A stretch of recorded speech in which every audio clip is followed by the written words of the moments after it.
बिस्मिल्लाहिर्रहमानिर्रहीम। तो जैसे कि आप मुझे जानते हैं, डॉक्टर मुस्लिम कुरैशी हियर, और हमारी जो वीडियोस होते हैं वो मेडिकल के रिलेटेड है। इंशाल्लाह आपको सारा स्टफ मेडिकल के रिलेटेड मिलता रहेगा।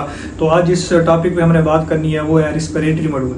तो ये फर्स्ट ईयर का एक मॉड्यूल है जिसमें लोगों को परेशानी होती है कि ये पढ़ा कैसे जाए। ये आज इंशाल्लाह हम आपको रिस्पिरेटरी मॉड्यूल के रिलेटेड सारी चीज़ें बताएंगे, पढ़ना कैसे है, रिसोर्सेज कौन से हैं, बुक्स कौन सी हैं, और ये कितने हफ्तों में या महीनों में पढ़ा जा सकता है। हमारे साथ ज़ुहैब भाई मौजूद है, जैसा कि आप उनको जानते हैं, जो हमारी अपनी यूनिवर्सिटी के टॉपर हैं। पहले 4 साल माशाल्लाह उन्होंने टॉप की है। तो वो भी आपको इंशाल्लाह सारी गाइड लाइन देंगे, और हमने कुछ पॉइंट्स लिखे भी हैं आप लोगों के लिए, जो गलतियां हमने की थी इस मॉड्यूल में वो ताकि आप लोग ना करें। तो अस्सलाम वालेकुम ज़ुहैब भाई, रिस्पिरेटरी मॉड्यूल के बारे में हमारे जूनियर्स को अगर बताएं कुछ बुक्स के बारे में, कौन कौन सी बुक्स पढ़नी चाहिए।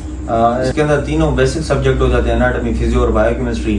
फिर वही चीज़ आ जाती है कि आप शुरू दिन से पढ़ रहे हो, मिड में पढ़ रहे हो या लास्ट में पढ़ रहे हो, उसके हिसाब से डिवाइड हो जाती है बुक्स। एनाटॉमी के लिए बुक्स जो है मतलब कि दो मेन ही है, KLM और SNEL है। और अगर आप लास्ट में पढ़ना चाहते हो कि सेंस छोटी बुक आ जाती है एनाटॉमी के लिए। बायोकेमिस्ट्री के लिए जो बुक्स आ जाती हैं वो आ जाती हैं, चैटर्जी आ जाती है, सत्या आ जाती है। सत्या मतलब कि समझे बीच वाली बुक है, चैटर्जी बहुत एडवांस है। और लास्ट में जो आ जाती है लास्ट मिनट रिव्यू वाली, वो इंस्टेंट बायोकेमिस्ट्री। लिपिनकॉड भी वैसे बता पढ़, लिपिनकॉड भी एक अच्छी बुक है, बहुत अच्छी बुक है। हाँ, और फिजियोलॉजी के लिए गाइटन आ जाती है। आप सिर्फ गाइटन को पढ़ो तो भी इनफ है, या फिरदौस और मोनोस को मिला के पढ़ो फिर भी बहुत ही अच्छा हो जाएगा। और लास्ट में एक और भी बुक होती है जो एसेंशियल ऑफ फिजियोलॉजी, जिसको JP भी बोलते हैं, वो भी आप पढ़ सकते हो।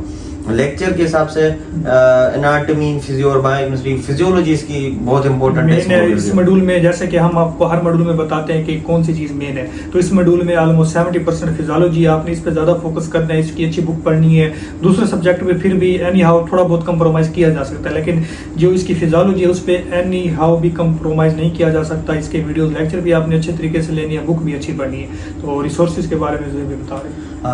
फिजियोलॉजी के लिए जो है, अब नोट्स तो मिल जाते हैं, आप नोट्स कहीं से भी डाउनलोड कर सकते हो, आपको लिखने की जरूरत नहीं पड़ेगी। अगर लेक्चर लोगे आप, डॉक्टर नजीब के लेक्चर लो, फिर फिजियोलॉजी कवर हो जाएगी। डॉक्टर नजीब किसी को अच्छा नहीं लगता या कंफर्टेबल नहीं है, बहुत लेंथी है, तो आप निंजा नर्ड ले लो, या तो आप फिर वो ब्रेनलेस सेल्फलेस पे चले जाओ। और तीसरा जो इंपॉर्टेंट है वो ये है कि आप गाइडन को फॉलो कर रहे हो, डॉक्टर नजीब नहीं ले रहे तो मेडिकल गेट पे ले लो। मेडिकल गेट पे आपका ईच एंड एवरीथिंग गाइडन से कवर करवा देगा, फिर आपके लिए ईजी हो जाएगा।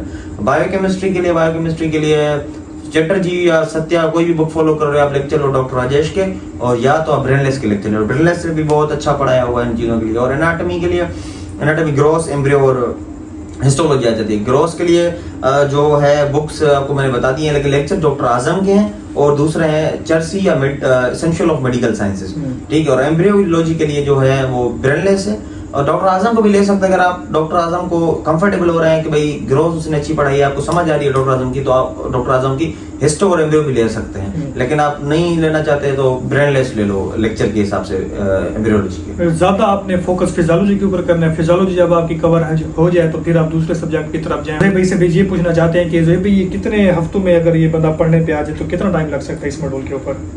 अगर आप अच्छे से पढ़ो, टाइम दो, हर दिन 6 से 7 घंटे, 1.5 हफ्ते 2 हफ्ता में कवर हो जाएगा ये मॉड्यूल। आप 2 मरतबा रिवाइज भी कर सकते हो उन चीज़ों को। एनाटॉमी में जो इसकी है ना, एनाटॉमी में थोरेसिक 1 और थोरेसिक 2 होता है, ये भी वर्थ इट है, इंपॉर्टेंट है। इस पे भी आपने थोड़ा बहुत पढ़ना है, क्योंकि बिल्कुल छोड़ नहीं देना। फिजियोलॉजी ऐसा ज़्यादा है, ये हम नहीं कह रहे कि फिजियोलॉजी कम है, फिजियोलॉजी ज़्यादा है, लेकिन इसकी जो एनाटॉमी है जिसमें थोरेसिक 1 और थोरेसिक 2 आता है, वो भी आपने अच्छे तरीके से पढ़ना है। जैसे ज़ुहैब भाई ने आपको रिसोर्सेज और लेक्चर्स के बारे में बताया, और साथ में BRS आपने एनाटॉमी की लाजमी करनी है। वैसे ज़ुहैब भाई फिजियोलॉजी की भी BRS आती है कि वो वर्थ इट है करना।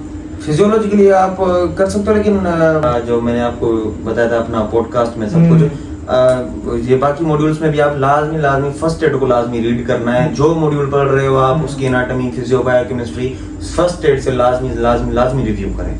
तो ये ज़ुहैब भाई का अगर आपने वो पॉडकास्ट नहीं सुनना जो हमारे चैनल पे मौजूद है, उसका लिंक भी आपको आखिर पे मिल जाएगा, और ऊपर भी आपको नज़र आ रहा है, तो वो भी आप जाके देख सकते हैं कि ज़ुहैब भाई ने कौन कौन सी स्ट्रेटजी अपनी ज़िंदगी में अपनाई थी ड्यूरिंग हिज MBBS जर्नी के, जिसकी वजह से वो टॉप करते रहेंगे। तो वो भी आप वीडियो जाकर दे सकते हैं। तो ये आज की वीडियो थी, और इंशाल्लाह उम्मीद काफ़ी आपको ये पसंद आई होगी, और ये वीडियो देखने के बाद आपको किसी और वीडियो की ज़रूरत नहीं पड़ेगी। आपका अपना भाई डॉक्टर मुस्लिम कुरैशी है। अल्लाह हाफिज़।